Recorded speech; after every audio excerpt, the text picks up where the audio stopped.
We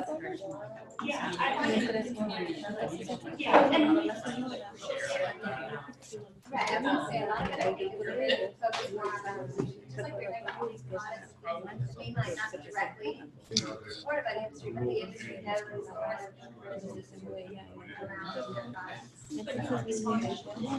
Are we good, guys? Well, and there's data was used for que vieran, ¿verdad? It's a state statute. Right now there's 7 there, but I have no doubt that they're starting to sponsorship. Como 5 minutos.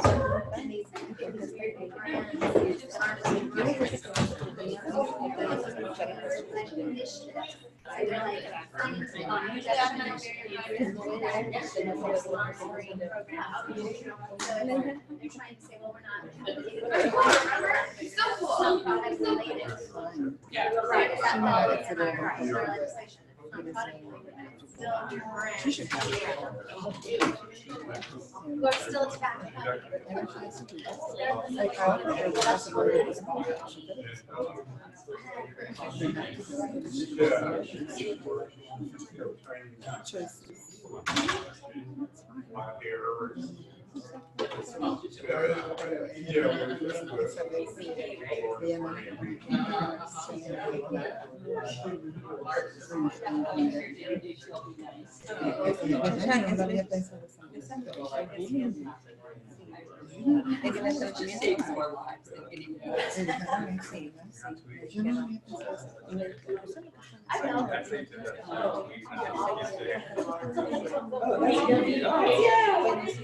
I checked it earlier.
Hi, we're going to get started.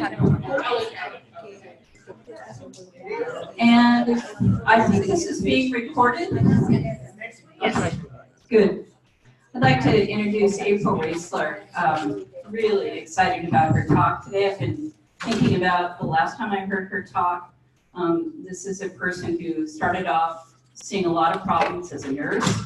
Nursing field, moved into tobacco control, was there when the first tobacco tax was passed, started off as a young junior staff person at the state tobacco control program, a brand new program, which has since grown to one of the largest health promotion programs in the world. So as head of it, she's seen it all. She's fought the industry, she's dealt with legislators, she's organized staff, and she's taken on a really unique perspective in the state of California.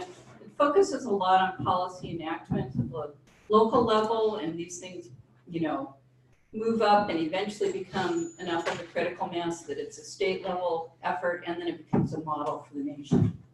So I can't say enough. Introduce April Raisler.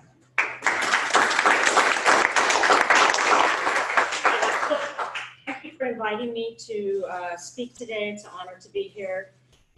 So the title of this talk, In Tobacco Use, in Nicotine Addiction, in the Epidemic. And I think a chessboard is an appropriate metaphor. There's white pieces, there's black pieces. Some of the pieces can only move forward, some diagonal, some can go all over the board. If you're a good chess player, you're thinking several moves ahead. So this is what we're kind of faced with right now in the world of tobacco control, is a chess game and trying to think ahead and how we're going to win this game. So I want to talk to you about how the California Tobacco Control Program came to this notion that it's time to end the tobacco epidemic. And before I can get to the end, I have to start at the beginning of the story. And in the beginning of the story, there's good guys, there's some villains, and there's some conflicted people who you're going to hear about. So in 1988, the voluntary health organizations, after trying multiple times to get a tobacco tax passed through the state legislature, qualified an initiative to raise the tobacco tax by a quarter. And they did something that nobody had ever done before, which was to earmark a portion of those funds for tobacco use prevention and reduction. So a nickel of that was for tobacco use prevention and reduction. 3 cents went to the California Department of Public Health, 2 cents to the Department of Education. After the initiative passed, that brought in revenue, there had to be enabling legislation. And Lloyd Connolly is one of the good guys. He wrote, with the help of his staff, John Miller was key in this, the most brilliant, visionary, enabling legislation probably of any public health program. And if you're going to go into nutrition or gun violence or anything else, you need to look at this legislation because it had some important features. One was that we were to focus on community norm change strategies. Another was that we were to use research to guide the program. And in the early years when people said, who gave you permission to work on secondhand smoke? It's like, well, it's in there in the legislation. We're supposed to use the research that you all are producing to guide the new direction of this program. So one of the things that the legislation did was it established a statewide media campaign. That campaign was launched on April 10th, 1989, with this manifesto. It was a big print ad that says, everybody knows that tobacco use is the leading cause of preventable death and disease. What we're going to do with this media campaign is pull aside the curtain and show you and reveal what the tobacco industry's role is in addicting the nation. So we didn't find out about this until 10 or 12 years later when we got the master settlement agreement documents from that lawsuit. But about a week later, after the media campaign launched, the tobacco industry was putting out, a memo about how they were going to crush this program. And so it was going to encourage the California legislature to intervene, cooperate with minority businesses to get them to oppose the advertising campaign, to convince Ken Kaiser, who was the state health officer, to pull those ads, or encourage the governor to intervene. So I'm going to reveal to you then what happened next. So Ken Kaiser got called in front of Congress to testify.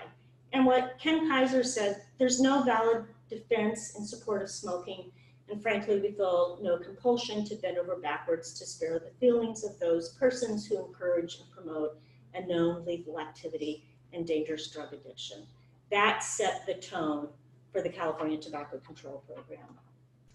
So I love this chart. It's our funding chart, over almost 30 years. So that first year out, we got $95 million. And then you see within, 5 or 6 years, the budget for the program goes down to $37 million. That's not because we were so effective at reducing smoking in California. It's because the strategy of the tobacco industry worked with the legislature. The funds were redirected for maternal child health, for immunizations, and child insurance programs. So then you see, these big upticks of 90 million, 105. That's because the voluntary health organizations sued the state of California for the redirection of those funds a couple of times, once to stop the redirection and once to get the funds restored. In 2001, you see another big uptick. That's a one-time only appropriation from the master settlement agreement. And then you see this kind of flat level. And then, of course, Proposition 56 funds came available in July of 2017. And one of the other things that the voluntary health organizations did for the state of California for this program is they got us something that almost no other program in the state has. It's called multi-year spending authority. So in state government, usually you get your budget appropriation on July 1st. You have to spend all of the money by June 30th. If you don't spend it, it reverts. But they got this language put in there that said you had 3 years beyond the appropriation to spend the money.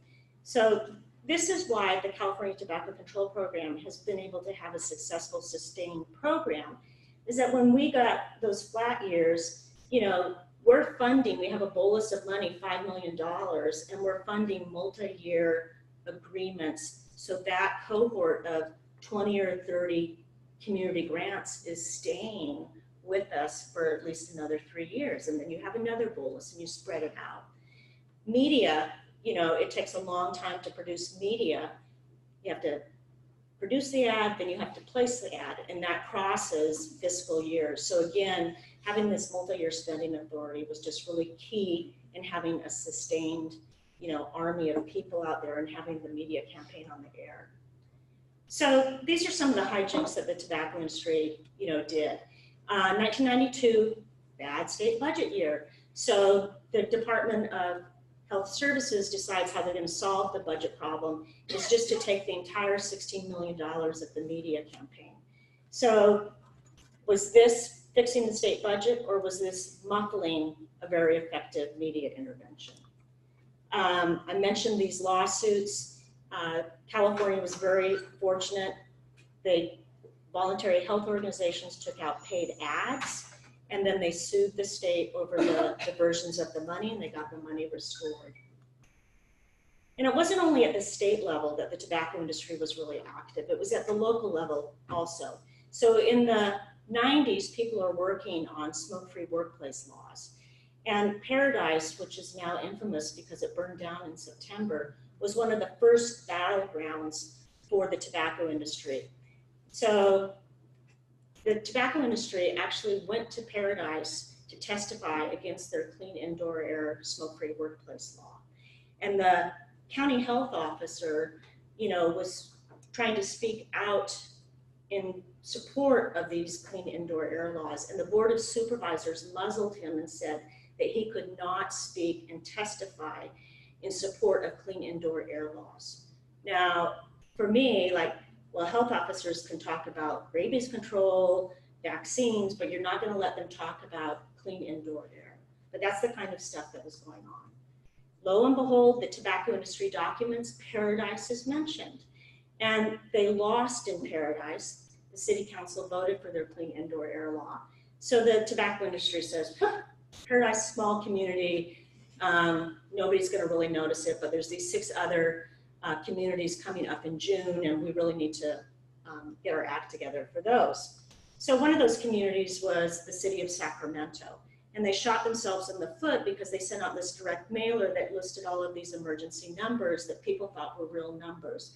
And what they were trying to, you know, get the community angry about was that there was going to be a cigarette patrol going around, you know, restaurants and handing out tickets to people who were seen smoking.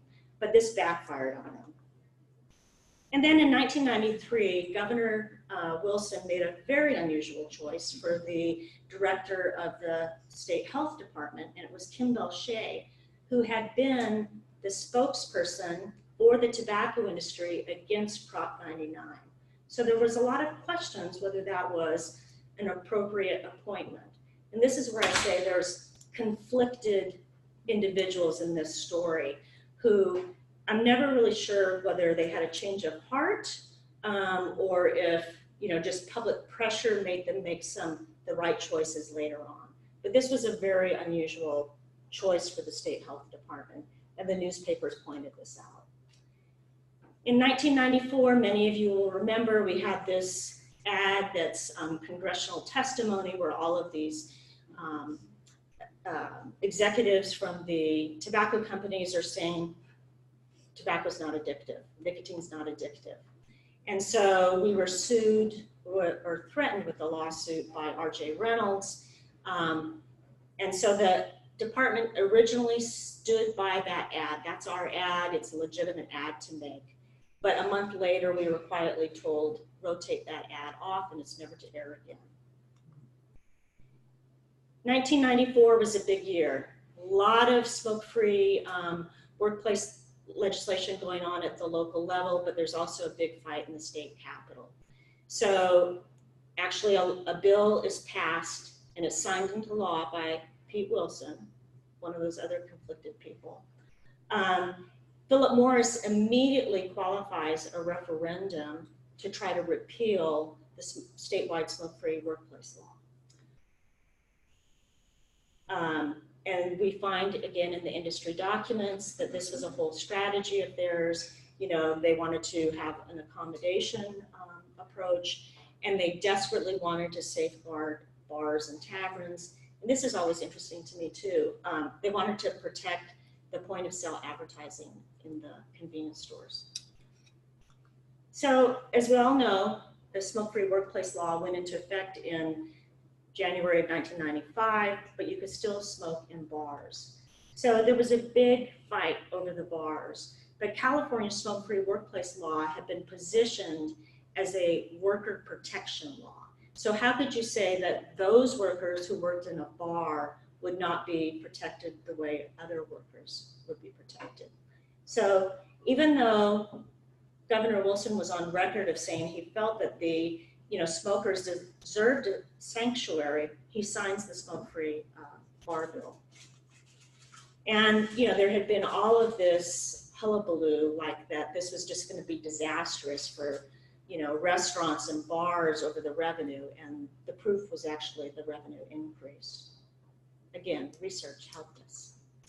So also at the same time all this smoke-free workplace stuff is going on, the feds passed legislation that said every state had to have a law that prohibited the sale of tobacco products to minors under the age of 18, and they had to enforce that law in a way that the rate of illegal sales didn't exceed 20%.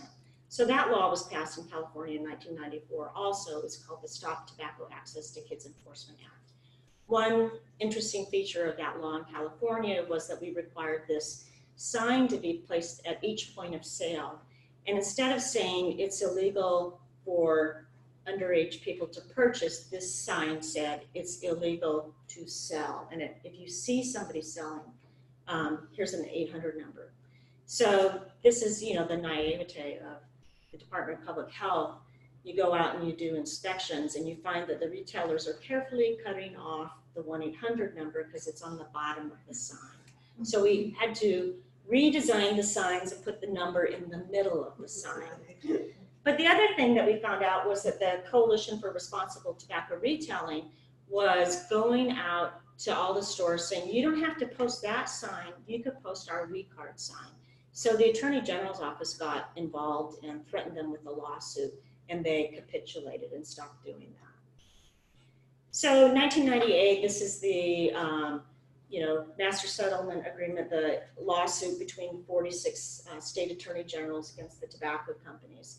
And I don't think people actually appreciate what the enormity of this.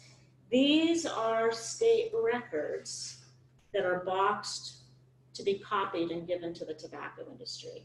The tobacco industry spent a summer in the cafeteria of our offices copying every single contract, every single progress report. And so this is why we're just fanatics, like, please do not put the word lobbying in any of your documents. But this is an enormous accomplishment. So California was to get $25 billion over 25 years. Half of that was to be split with the counties. So there was a bad budget year, and in 2003, Governor Gray Davis securitizes the funds. So instead of California, the state getting $12.5 billion, he settled for $4.5 billion immediately to plug a very large budget deficit. So California got $20 million for the tobacco control program, one time for the media campaign. And this happened in a lot of states. So in 2003, this is one of my favorite lawsuits because it was filed on April 1st. And so it was like, was this a joke? But the tobacco industry was suing the department because they didn't like the anti-industry ads that were making fun of them. And they tried two interesting arguments. The first argument was they were giving away free samples at the time, and they had to pay the state tobacco tax on the free samples. So they said that was unfair to take the money that they were paying and then turn around and make ads that made fun of them. That argument didn't get very far. So then the second argument that they used was that they could not get a fair jury trial in California. We were tainting the jury pool with the ads. That argument didn't win either. So this whole strategy that California has used, this anti-industry strategy, it's a legitimate strategy. And California is one of the few states that have actually done this. And you know, our studies show that smokers who dislike the tobacco industry are 2 times more likely to make quit intentions and have quit attempts. So to me, the anti-industry strategy, it's a cessation strategy too.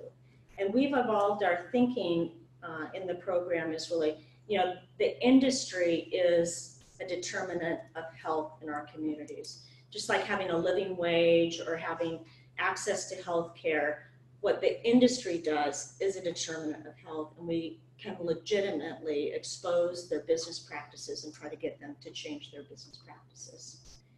So skip ahead to 2015. You know, we know that e-cigarettes came on the market in 2007, and like many, we were caught flat-footed because it was like, is this a fad or not? And by the time that we realized like it's not a fad, it's like a little too late. But we had an extraordinary health officer in Dr. Ron Chapman. And so, you know, we're thinking like, what can we do? So we start to write a white paper of like, the department needs to take action on e-cigarettes. And while we're doing this, he contacts me and said, what are we going to do about e-cigarettes? You know, so it was this perfect serendipity.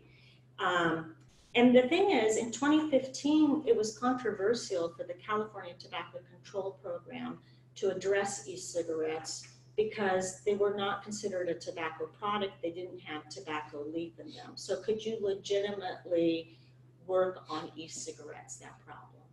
So we produced the state health officer's report and also a health advisory that had traditionally been used for infectious diseases. It goes out to all the physicians, you know, advising physicians that they need to start talking to their patients about e-cigarettes. And Dr. Chapman commits that there will be an e-cigarette media campaign. And on his last day of work at the state, the media campaign launches. So I think a lot of people are familiar with the Still Blowing Smoke media campaign. It's the first comprehensive e-cigarette media campaign in the nation. And of course, the next day, it is immediately hacked by the Not Blowing Smoke people. And we were asked over and over to sue them, to do something, to take action. And we chose instead to ignore them, to kind of just like, we're going to just put you in your little corner and we're not going to pay attention to you. And we felt like that was the right strategy. In hindsight, we still feel it's the right strategy. And there's been some exposés in Wired magazine and Vox, you know, calling attention to their bad behavior. 2016, this just remarkable year. And we really feel that the leadership provided by the department, you know, really laid the foundation for this remarkable year in 2016, where e-cigarettes are defined as a tobacco product. You know, that you can no longer use e-cigarettes wherever you can't use a combustible product. The school, smoke-free school law is updated. The tobacco licensing encompasses now the selling of e-cigarette products, and the age of sale goes up to 21. And then, of course, in 2016, we have the $2 tobacco tax. And again, California was pretty progressive in that they added that tobacco tax to e-cigarettes, and it's the ad valorem, so it's kind of like a sales tax that's on there. So, you know, we've got this new tobacco tax, and the question is, where are we going to go? What's the vision? Are we going to do more of the same? So we started looking around, what should we be doing? What would be the vision going forward? And we started really looking at, people's responses to this whole tobacco issue. And we just felt that when we started looking at votes and things like that, that there was a mandate from the people that they really cared about the tobacco issue, and they didn't want young people to be using these products, and they wanted to stop the addiction. And when I look at, the $2 tobacco tax won by 64%, that's pretty huge. Measure E in San Francisco, where R.J. Reynolds was trying to, roll back the complete ban on flavored tobacco products and menthol cigarettes, wins by more than a 2/3 vote. And to put that in perspective, in 2018, California voters cared a lot about, mental health issues and using mental health funds to address homelessness, farm animal standards, and getting rid of daylight savings time. But what they really care about is doing something about tobacco. So a mandate from the people. We want you to do something. So we went back, to Dr. Kaiser, what he said in 1990. There's no valid health argument in defense of smoking. So it's like, that's still the answer today.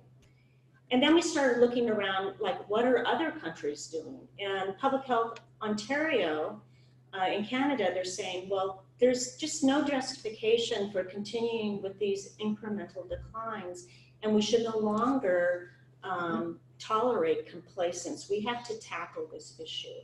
And they put out this report that kind of was a wake up to us, like, these other nations are actually setting these goals about where we should be at with tobacco.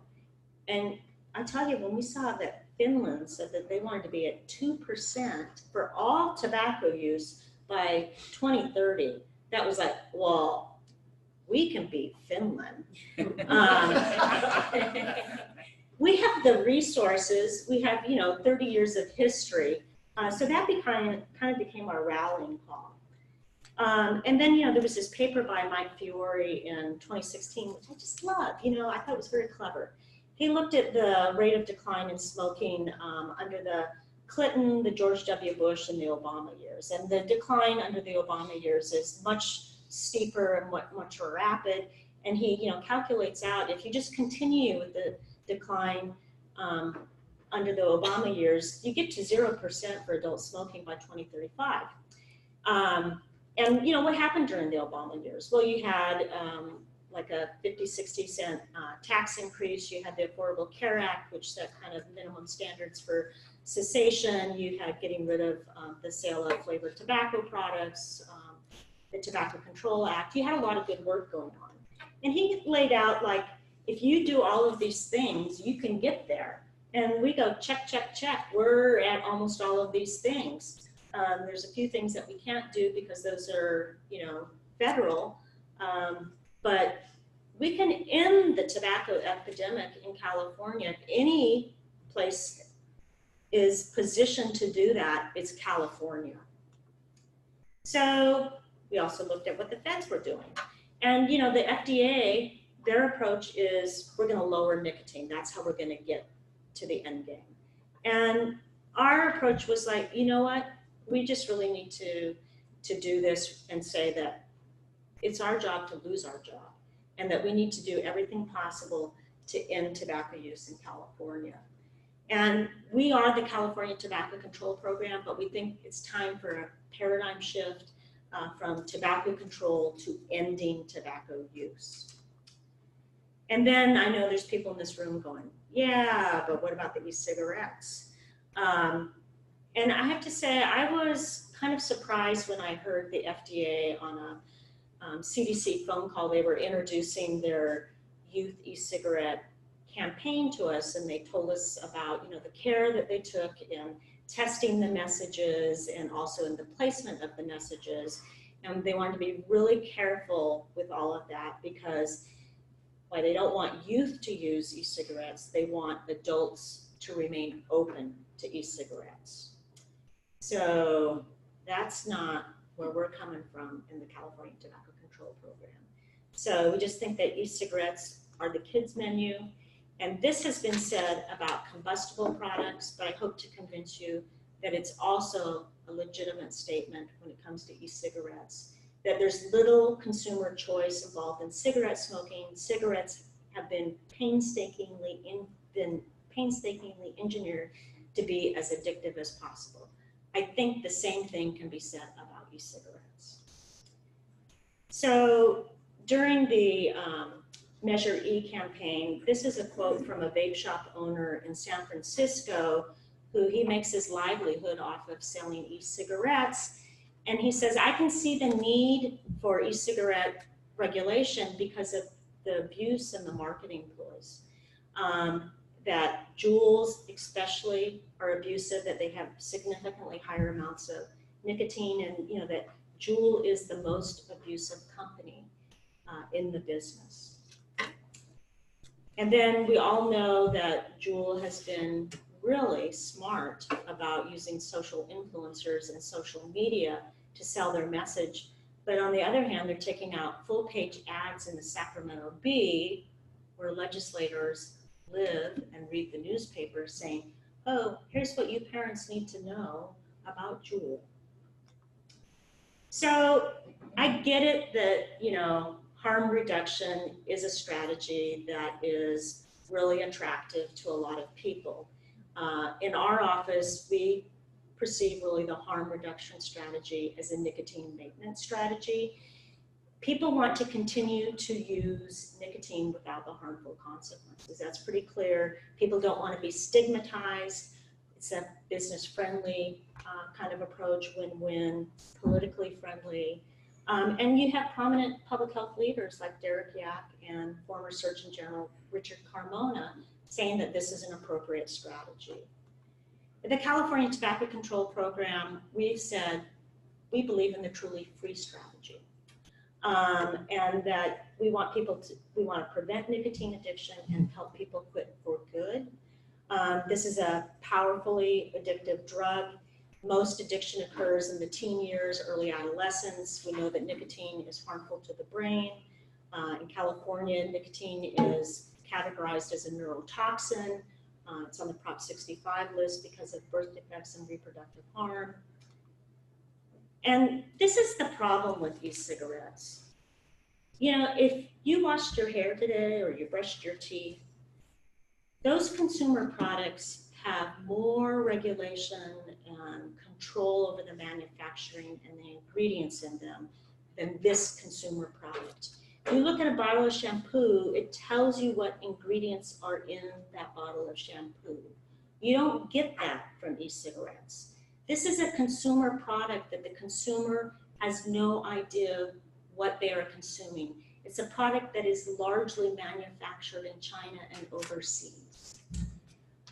There's over 15,000 flavors. A lot of work going on. I know you guys have done work. Our labs at the State Health Department have done work on a lot of these flavoring agents. They're inflammatory, they're cytotoxic. Work going on in the Department of Public Health has found that some of the flavoring agents have an MAO inhibitor effect. So dopamine is a brain enzyme that makes you feel good, gives you pleasure. And so what some of those flavoring agents have been found is that they have a moderate to high MAO inhibitor effect, which keeps the dopamine around, which suggests that the flavoring agents are key to the addiction process and making people want to continue to use these products, which is not just why kids are using them, but why adults are using them. There's also growing evidence of the link between e-cigarettes and cardiovascular and asthma. And I just want people to think back of your high school, anatomy class when, you did dissections and stuff. The lungs are actually this really fragile organ, and at the bottom of the lungs are these little alveoli, which are, a single cell thick, and you're breathing in these chemicals into your lungs.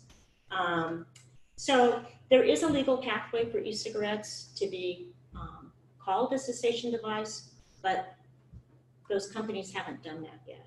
So I just where we're at with the California Tobacco Control Program is this is a consumer product, but consumers are not being protected. There's no manufacturing standards, there's no labeling, no ingredient standards. So the Tobacco Control Act really says that in order, to consider e-cigarettes to be considered a cessation device, you have to have this proof that there's a population-based impact, that there's a benefit. And I just know from the work that we do in our program that harm reduction messages are really difficult to communicate. Risk reduction is really, we work also a lot with our environmental health partners. Exposure to arsenic and chemicals in water and things like that, the risk, those are really hard concepts. So the messaging to a middle-aged person that this is a safer alternative to cigarettes gets mistranslated by young people as it's not a safer alternative, it's a safe alternative. So there's considerable proof about the health and economic benefit of not using these products, but we don't have the reverse.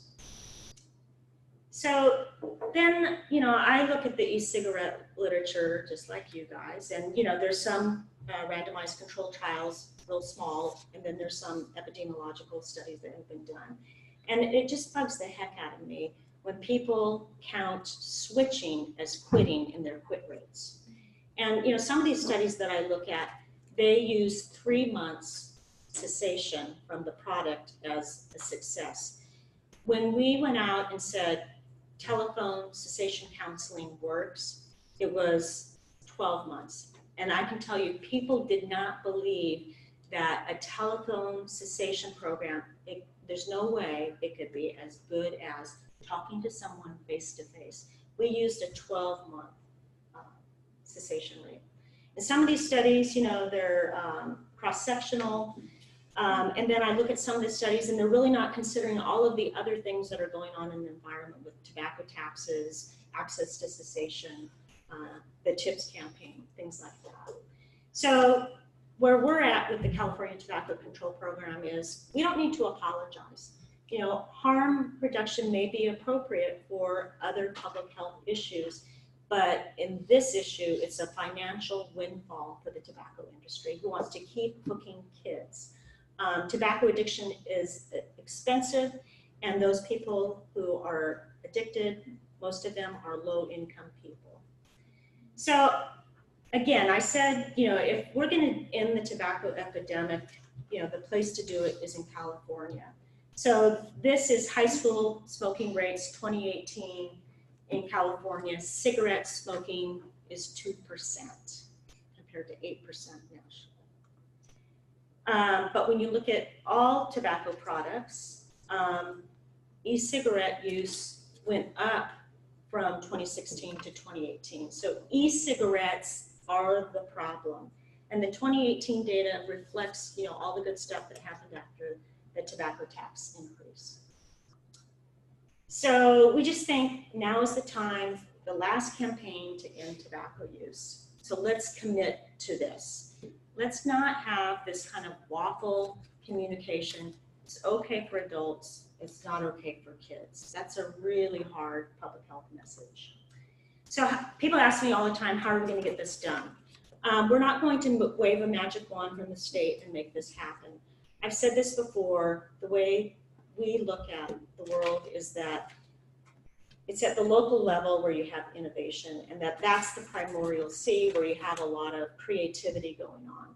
So right now, we have people who are passing local laws to stop the sale of flavored tobacco products. Some of them are also saying, let's stop the sale of menthol cigarettes. Some people are reducing the density of tobacco retailers in communities.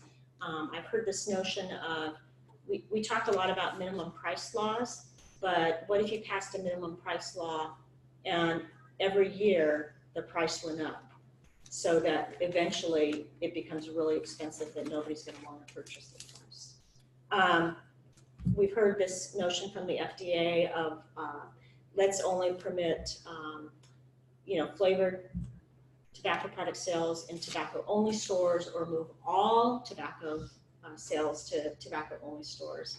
And, you know, from our youth tobacco purchase surveys, vape stores and tobacco stores, only stores, had the highest violation rate. So California moved to using decoys who are 18 to 19, right? So the sales rate for 15 and 16-year-olds is about 5%. And so in the first year after the law in 2017, the sales rate overall statewide for 18 to 19-year-olds was around 14%. In 2018, it was 19%, 14, 19.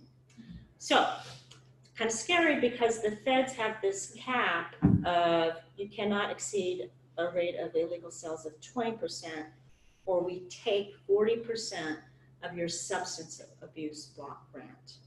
So, and then there's some store types, as I mentioned, the vape stores and the tobacco only stores that had sales rate of 30%. So we did a mass mailing, little postcard, deterrent postcard, like, hey, compliance checks are going on in your neighborhood. But I'm not quite sure that that's going to be the right strategy. There's talk of like, let's phase out combustibles. Can I ask you a quick question? Mhm. How often do compliance checks happen? Like per Every year. Right, but how many like per store or We just go community or on the compliance checks that we do for our scientific study. It's about 1,400 stores, and it occurs kind of like February through, I don't know, end of May. so like what percentage of all tobacco stores get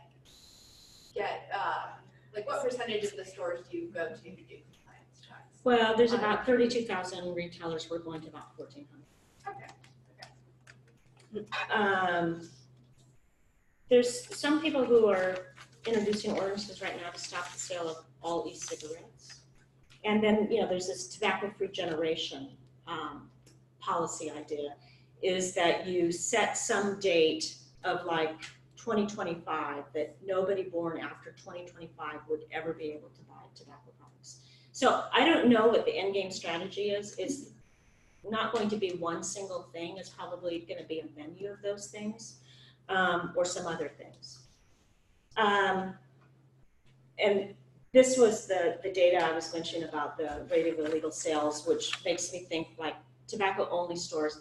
I mean, if that's the predominant product that you sell, you would think that you would know what the state laws are and that you would train your employees and that you would be better at that than maybe the convenience store, who's selling a lot of different products. So you're saying like, can we really get to this end game? Yeah, you showed me people voted for taxes. People voted to keep their tobacco flavored product ban in San Francisco. So this is attitudinal data that comes from our online California Adult Tobacco Survey. And you can see that there's really strong support for getting rid of the sale of all flavored tobacco products, pretty good support for getting rid of the sale of menthol tobacco products, but also for a gradual ban on the sale of cigarettes, and then less support for an immediate ban.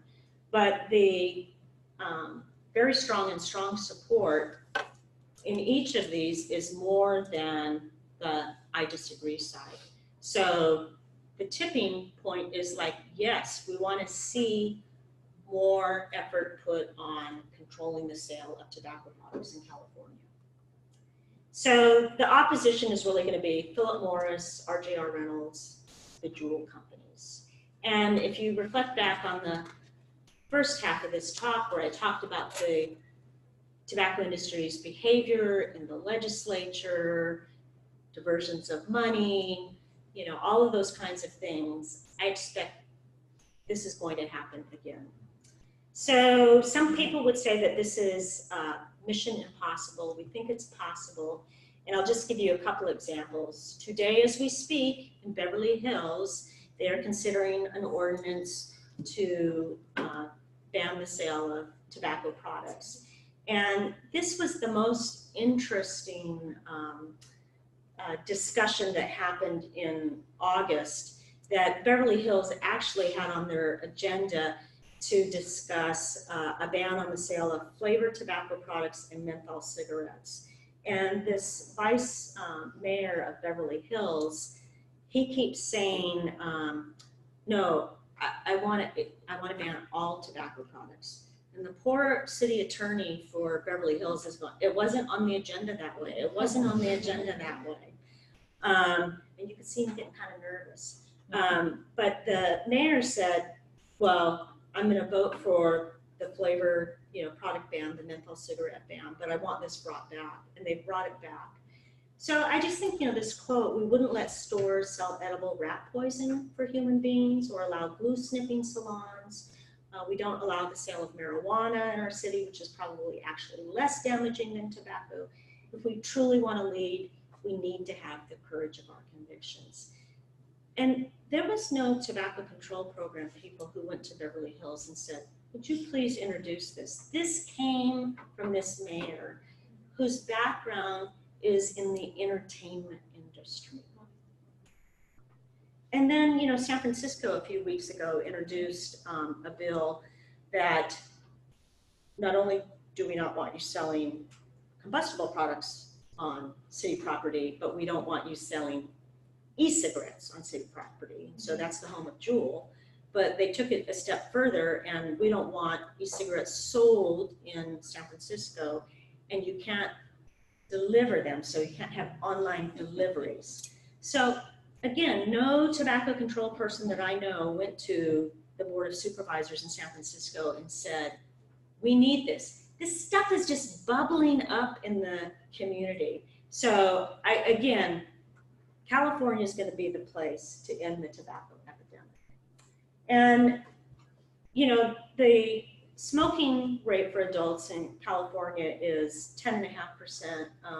But we recognize that there are certain groups who they have much higher smoking rates. And so then the question is but what about those populations? So this slide really gives me hope. And this is the rate of change over the last 15 years amongst, the major racial ethnic groups. And amongst all the groups except African Americans, over the last 15 years, the rate of change has been over 30%. African Americans, it's about 15%.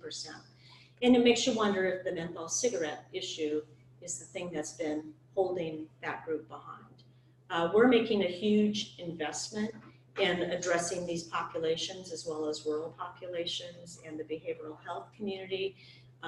We're on track to award $100 million to these communities. So, we recognize that we have to accelerate the rate of change even more in these communities. So people ask me, well, how are you going to get there? How are you going to get there? I don't actually have a plan, but I have a plan for getting a plan. And it's important. So July 1st, a new contract will start with the American Lung Association and the Public Health Law Center. And when this application came through, it was like, oh my gosh, you're like reading my mind, because there's an objective in there about the end game for tobacco in California, and they're going to put together a statewide advisory committee and a policy platform of how we're going to get there.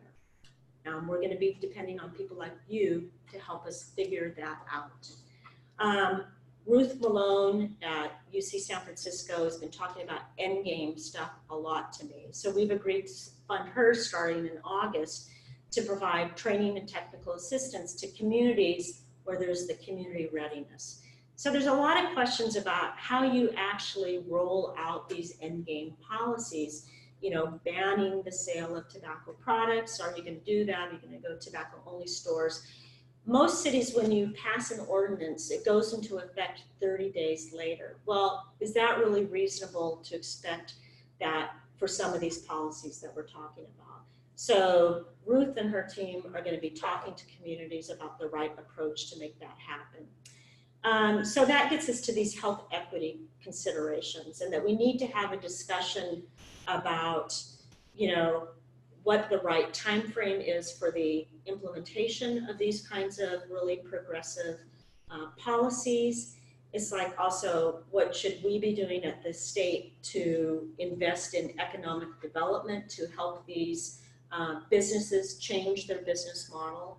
I was at the Sacramento City Ordinance a couple of weeks ago when they were considering a ban on the sale of flavored tobacco products and menthol cigarettes.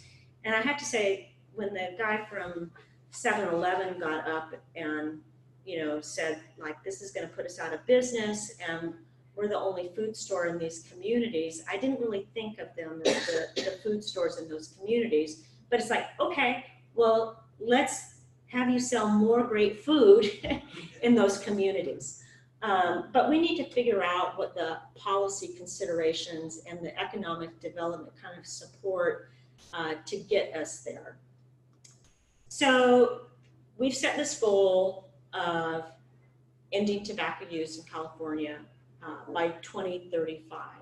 And you're going to say, is that zero prevalence? Is that no more sales of tobacco products? I don't know. But I just know we have a big, hairy, audacious goal.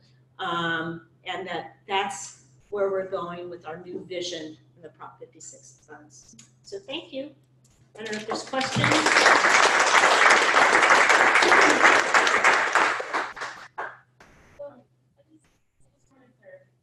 So e-cigarettes, is it the same as vaping? That's a good question. For us, that's just the kind of technical term that they use. Okay, yeah, I was just confused. A lot of us were kind of taking pictures, mental notes of all the great data you presented. Any chance we can get slides or at least referrals to the kind of documents that have the latest and greatest California data, and especially the stuff about the vape shops and the violations of the, because that really goes into our work thinking about the FDA and that as an approach to addressing the problem of youth and flavors, that maybe that kind of the halfway approach that Gottlieb suggested may not be the best. So in terms of the data, the compliance data is actually up on our website now. I can send you the links to it. In terms of the 2018 California Student Tobacco Survey data, that data are approved and we can share the data. The report probably will be posted on our website, I don't know, at the end of May, early June. Okay. The report itself with all of the narrative is going through the approval process, but the data are approved. Okay. And the adult tobacco survey data, those data are approved. We can share them with you, and we will be publishing probably within the next week or two on our website our 2019 facts and figures, which will have all of that data and even more data. Oh, awesome. Yeah, the descriptive kind of results. Like, we don't need the actual data sets, although that'd be great too. Yes. Forever. But yeah. Okay. Yes. Awesome. Yeah, all of that's public Yeah. data. And I just have one idea for the end game. Mhm. Would it be possible to pass a law, like you were saying, like if we have like a progressive tax increase and we get everybody Minimum moving out? price. What's that?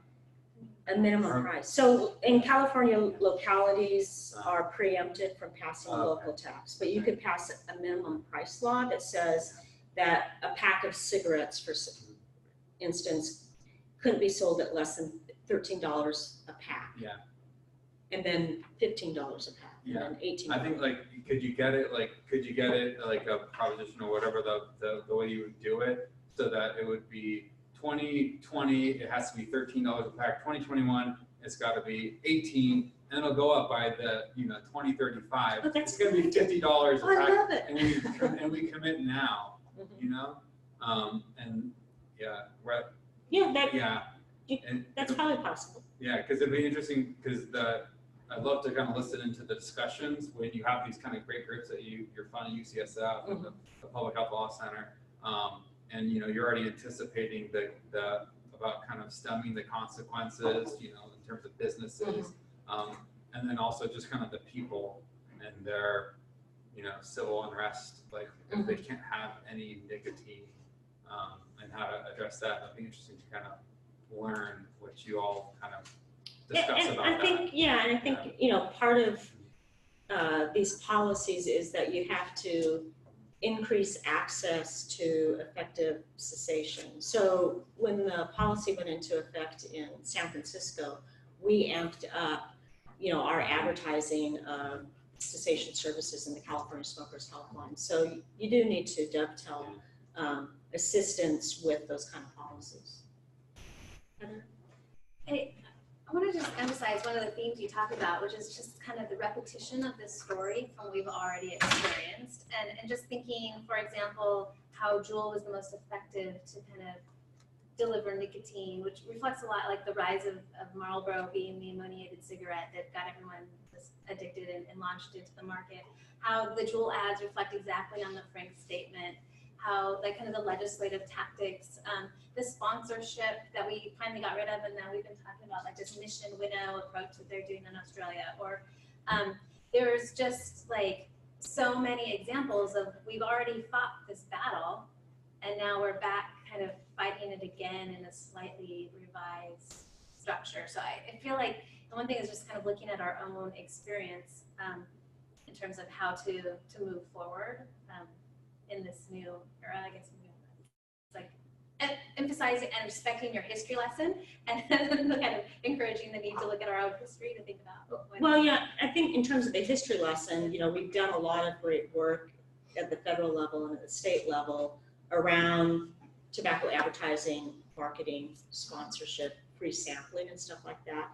But those laws don't apply to e-cigarettes, and they need to apply to e-cigarettes, and that's why they're just following their playbook again. Yeah, and so we need assistance in terms of being able to get, whether it's viable legislation that will get through a First Amendment issue or lawsuits. How we got rid of Joe Camel was Janet Magini from San Francisco just took on this case of the Joe Camel billboards in San Francisco. And she got rid of Camel billboards. And then a few years later, the FTC said, oh, there should be no cartoon characters in. And now we're back to cartoons again. Yeah, but for a different product. So that's the thing, is like, we do need those same laws for e-cigarettes. We have to redo kind of what we've done. One of the other things I wanted to mention, you talked about the retail environment, and again, maybe just thinking about our own work here, and this idea of tobacco-only stores as being an option. But if you look globally and you look at kind of what Philip Morris is doing, they're launching these tobacco-only stores, or these IQOS-only stores, and they're very Apple sexy, like, and they look like Apple stores. They look exactly like that in the mall. And I just keep thinking, like, we all know if we read the news that the retail environment is dying, right? That stores and brick and mortar is really not there anymore. So really, what are these stores but simply big ads and a way to kind of market to kids, even if they can't go in to buy something. These are markets, which encourages you then to go Google it, find it online, or find it in everything. So I'm just wondering about legislative approaches, even to preempt that kind of strategy here, because I heard that they're opening one in Atlanta in a few months. So, like, can California do something to make sure that we don't have these IQOS stores or wannabe IQOS stores starting to pop up and as kind of these? Right now, I feel like our vape shops are kind of in the bad parts of town, and I have a feeling like they might be transitioning to our sexy mall facilities, and how we might be able to stop that from happening. It's an interesting idea. I don't know, but we should explore it. Do you have a question back there? Yeah, I think I always feel California has been very different than other states. What do you think is the difference there? I mean, is it people? Is it the legislative? Is it like you? Or why is California so much more successful than other places? Well, I think, what you saw in California is you had really great leadership from people early on, like Lloyd Connolly, who wrote visionary enabling legislation. I mean, to be talking about community norms in 1989, to be saying use research to, guide a program that's now 30 years in its maturity. Sometimes programs get enabling legislation, they get stuck with something that was evidence-based health promotion from 1990. So it was really strong leadership. the voluntary health organizations in California have been much different than in other states. They sued the state of California multiple times and they won. In Florida, I mean, Stan Glantz always gets mad at the voluntary health organizations that they didn't sue in Florida when there was this diversion of the money. So there was really good leadership. And I think, you know, when I started in the program, the chief of the program was Dalit Ball. And again, he was another one of these visionary people. And we created a very entrepreneurial, advocacy oriented public health program, which is not something that you find in a lot of public health programs. You have a lot of continuity that a lot of people come to the California Tobacco Control Program, they're passionate about the work and they stay. But there were administrative things, you know, like I said, the multi-year spending authority. When I look at what happened in Colorado, Oregon, and Washington, when they lost their money, they had these huge declines. They lost all of their institutional memory. They lost all of their good staff. But California was able to keep all of these wonderful people at the local level and at the state level. So there's just a lot of differences. The anti-industry strategy is much different in California too than other states. So there's just a lot. Tess, did you? Well, I have so many questions I want to ask, and I just want to say I think we have children that are being raised in California that are socialized into this anti-industry feeling. They gasp now if they see somebody smoking. There are children on the street who may not have seen a smoker. And when we do focus groups of ads across the country, they interpret those same ads here in California as being anti-industry. So they get it from an early age. And I think that helps also because they're now part of that leadership. They're old enough for that. My question, maybe it doesn't have an answer, is, and I don't know if you're just moving ahead with California and ignoring what's happening federally, or if there's anything that those of us that work with federal FDA can do in terms of more emphasis on e-cigarettes just going away completely and not being a cessation device, because I think they're really stuck there. And I think it's like partial bans on sales to youth. They'll find another way around it if that continues to be the federal stance of harm reduction rather than complete tobacco-free standard. So I think, you know, California is in a different place because I've been exposed to some national endgame groups and international groups. And the international groups, this started in New Zealand and Australia, that they're wrapped up in this. But they're really focused on combustible products. And the national in-game group, they started with combustibles, but they made the mistake of inviting myself and Carol Magruder to be part of their strategic planning group. So, you know, we pulled them along on the e-cigarette inclusion, but, you know, there's this tendency to waffle back and forth.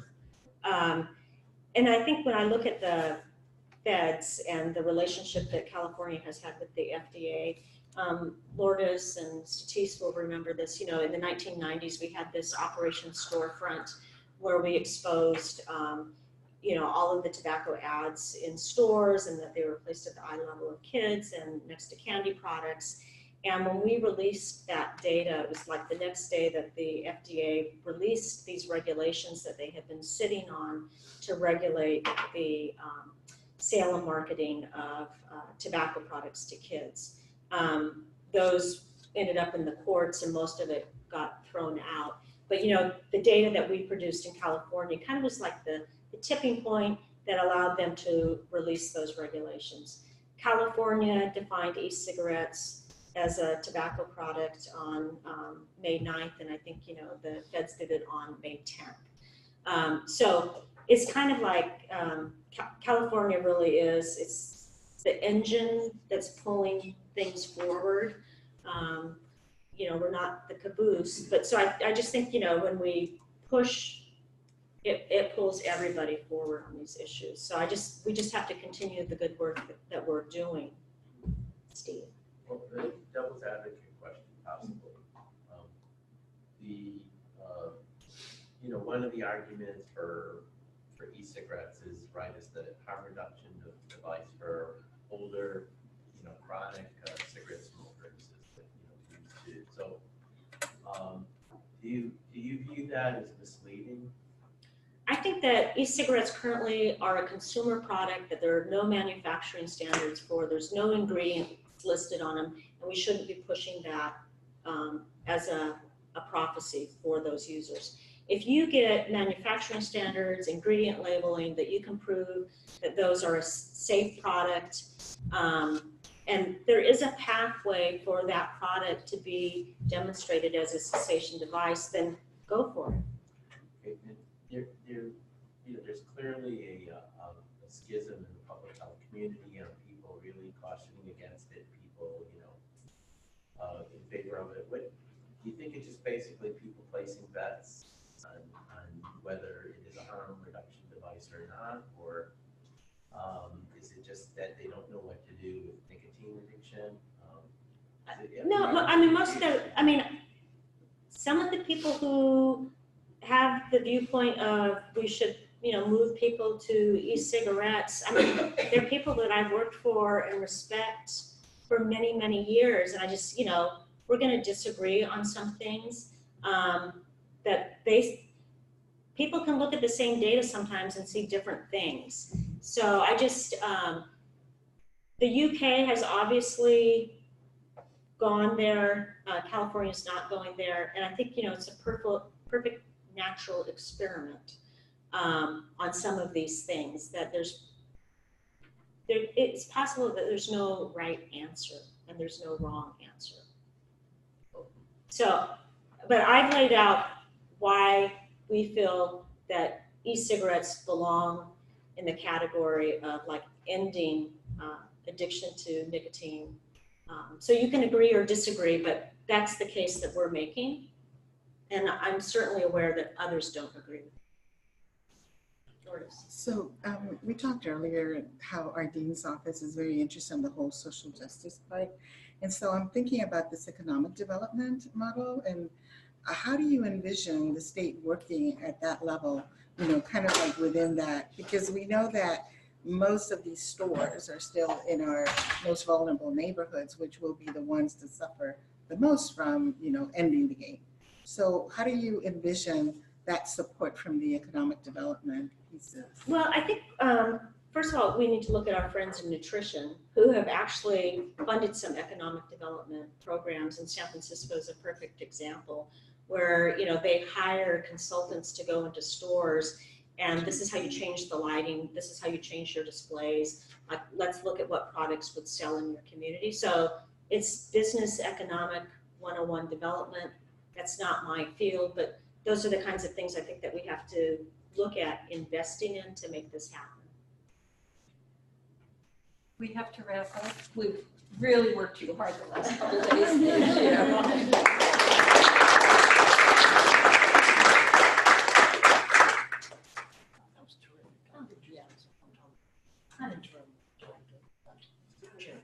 You can talk in a regular voice. Yeah. Yes, that's true. Oh, good. Oh, you're welcome. Coming, helping with that. Yeah. Totally tired about it. Yeah. Are you gonna need a help getting back? I'll just get it. Thank you. That's great. Oh, so good. And I've heard a little bit about this, but it's great to see you. So is the whole state behind you? Actually, I think the field is really excited about it, yeah. And, the health equity piece is how we're gonna make that work. So we have some other things to figure out. Yeah, right, because I we just want to Beverly goes, you don't want to just pretend. So. How do we make that happen? Right. Without producing a downfall. Right. Because we're dealing with some of that right now, just with marijuana dispensaries. They're not going to, although they're buying some, but they're going to our. Yeah,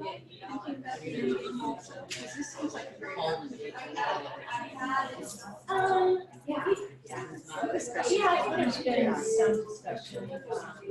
I think, their last, they're going to start working on their last one is really about kind of So now